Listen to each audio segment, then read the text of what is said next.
What's the strangest rumor you've heard about yourself? That I'm pregnant? Probably the most embarrassing thing that's happened during a live. Catherine Bernardo buntis nga ba? Alamin natin dito lang sa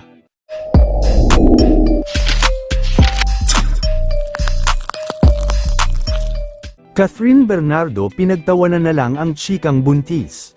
Nakatawa at may pa-flip pa ng hair si Catherine Bernardo nang sagutin ang tanong na, "What's the strangest rumor you've heard about yourself?"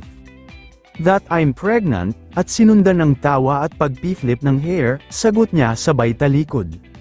Sa ora ni Kath nang sagutin ang tanong, hindi apektado sa chismis na buntis o nagbuntis siya. Hindi lang nasabi ni Catherine na fake news ang balitang yun, at hindi siya nagbanta na magdedemanda. Pinalipas ni Catherine ang chismis na yun at pinagtawanan lang niya. Samantala, may photo ang aktres na nagluto siya sa Calgary, Canada para sa mga kasama niya sa shooting ng Hello Love Again. Nakita naming steak ang isa sa mga niluto niya, kaya masasabing she knows her way in the kitchen.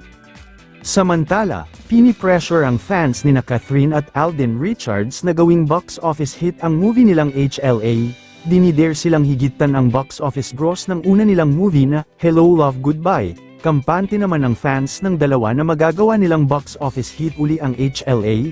Ayaw lang nilang pa-pressure na higitan ang kinita ng HLG. Anong masasabi niyo ukol rito mga ka-tele trending? Comment down below.